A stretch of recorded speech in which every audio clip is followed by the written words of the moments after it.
Hello and welcome to Jill Cameron Creations. Today we're going to learn how to do alcohol ink to make a Christmas tree for a Christmas card. I'm using Concord and Ninth products. The Trim the Tree set is from last year, the stamp and the dies from last year. The Deck the Hall turnabout is from this year. We're going to be doing some alcohol ink on Yupo paper, and we're using Meadow, Bottle, Stream, and Limeade colors. Alcohol blending solution, as well as we'll add a mixative in there for the gold. I'm going to be doing some heat embossing on all the background as well as the Yupo paper in a little bit.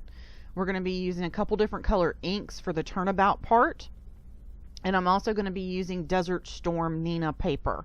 I have some gold foil as well, and I'll show you a really neat trick to get the foil to stick to the Yupo paper if you don't have any sticky spots.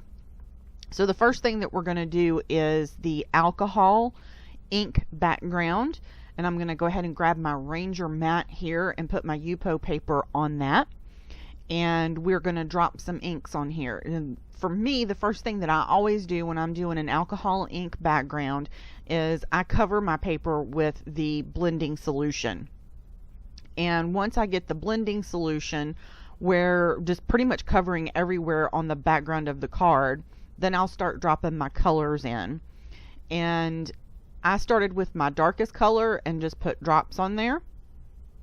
And then I added the mixative next because I wanted the streams and plumes of the mixative, the gold mixative in the background. And I have found that when I do a background with alcohol inks, if I put my mixative on top, it just kind of stays in one place. So I wanted to make sure that that went everywhere. And I did a couple of variations of green in the alcohol inks, and the lightest one was the Limeade, and it really brought everything together for this card to make it look more like a Christmas tree. I don't have a straw because I don't have straws in my house, so I just took the ends off of a cheap pen, and I'm just using the tube from the pen and then to blow my ink around to where I wanted it to be. And then I added some more blending solution, and then I blew on it some more. I blowed on it, listen to me. And I blew away from the edges in different places and then kind of let the ink settle for a second. And I didn't really want to have the bubbly look in it. So I just blew on it until I was happy with it, and then I heat set it. You can heat set on Yupo paper. The thing is, you have to keep that heat gun moving. You can't let it sit in one place or that Yupo paper will bubble up because it's plastic. So just keep that in mind. And I did dry it until it was completely dried. And I was hoping I was going to have a few sticky spots on it, but I didn't. So I have a trick for that. And I have the Deco Foil adhesive. So I pulled that out and I just put a little bit on my craft mat. I was making sure that the bottle wasn't stopped up. But I put a little bit on my craft mat and grab a palette knife, and then I will just put it here and there on the card in the area where I want to die cut my Christmas tree. The thing about the Deco Foil adhesive is you put it on and then you set the panel aside to dry so that it dries completely clear. Completely clear. It kind of looks, it just looks like it's a bump or a lump or whatever on your paper. And it's completely clear and really, really shiny. So it only takes a few minutes when you're putting it on this thin. If you put it on any thicker, it does take a little bit longer. But it works amazingly well. It works so, so well. Because you're going to be able to put the gold foil wherever you want it. Wherever you're putting this adhesive down is where that gold foil is going to stick to. So I put it on here with my palette knife, very, very thin, and it also gives it just a tad bit of texture. Not much, just a tad bit. So that adds to the Christmas tree effect. So we're going to put the adhesive wherever we want it, and I smoothed it out in places and added some places that were a little flatter and let it dry. I'll probably let it dry for about 10 minutes. And then I put my foil back over it, and I ran my bone folder over it, and now I have gold foil on my card. It wasn't quite dry in a few places. In some places it was just barely tacky. So I set it aside, and I did go back and add more foil to it after it dried a little bit more, but you can add as much as you want to. Now for my turnabout stamp sets, I have laminated the squares. So I have my stamp that I have my X on the back of, and I have my laminated square right there, and I literally just put a little bit of adhesive on it, some dry adhesive. I put my paper down, and for the first layer I'm going to use embossing powder. I'm using platinum embossing powder so it doesn't stand out and scream at you. And I inked it up with some Versamark. Be sure you use your anti-static powder tool whenever you're doing embossing so that you don't get stray embossing powder. I did have some stray embossing powder in one area, but the tree will cover it up, so I wasn't really worried about it. So coffee filters are a wonderful thing when you are heat embossing, because you can easily pour that embossing powder back into your little container there and put the lid back on it. And I always, after I heat emboss, after I pour that powder, before I get my heat tool out, I will pour that back into my container. Ask me why. Because I have taken that and blown it everywhere. And this time I didn't do it. And I almost knocked that coffee filter over. And I almost had embossing powder everywhere. It was close, but I didn't.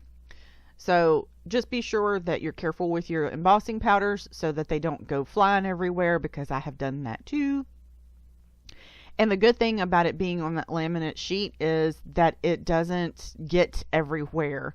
I can leave it exactly where it is. I don't have to worry about my paper shifting or anything like that. That was probably the best tip I have ever gotten from, I think it was Jennifer McGuire did that.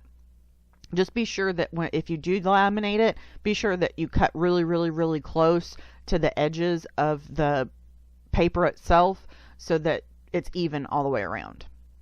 Now we're going to finish up doing our turnabout, and I'm using some Wild Cherry from My Favorite Things ink, and this is the dye ink. This is not the hybrid ink.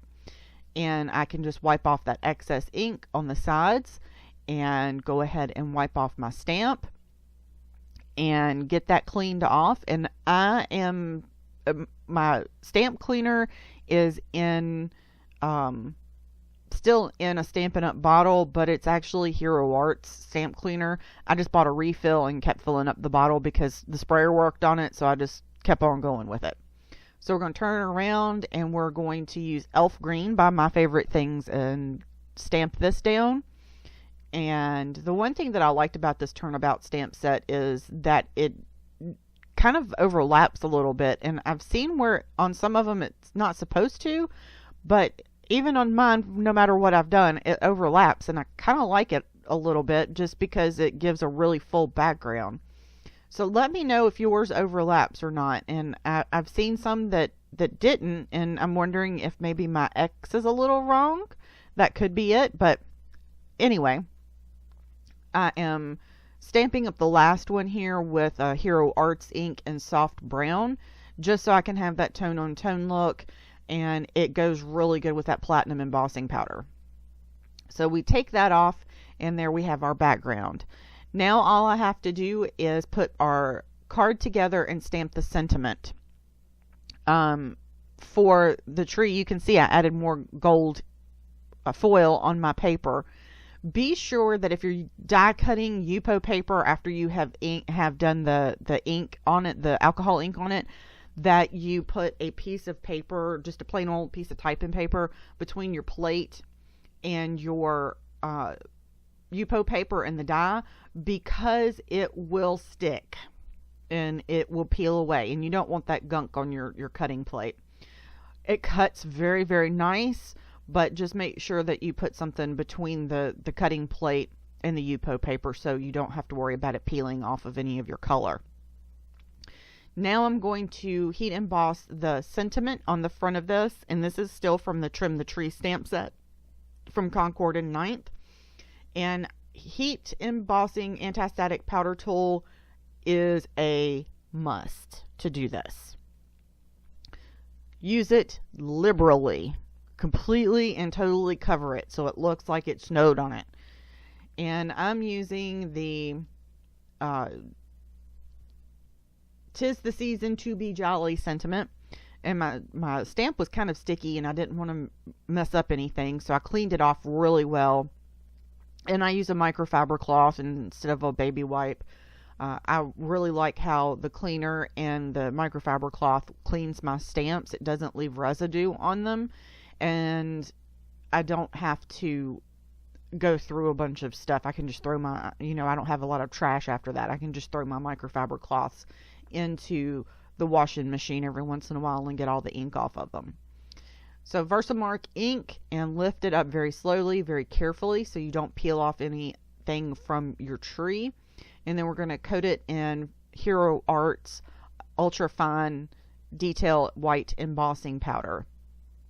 Now, I did notice that the green really showed through the white, and I did go back and heat emboss this a couple of times. And I had some stray there, so I just used a teeny tiny little paintbrush to get the stray off. One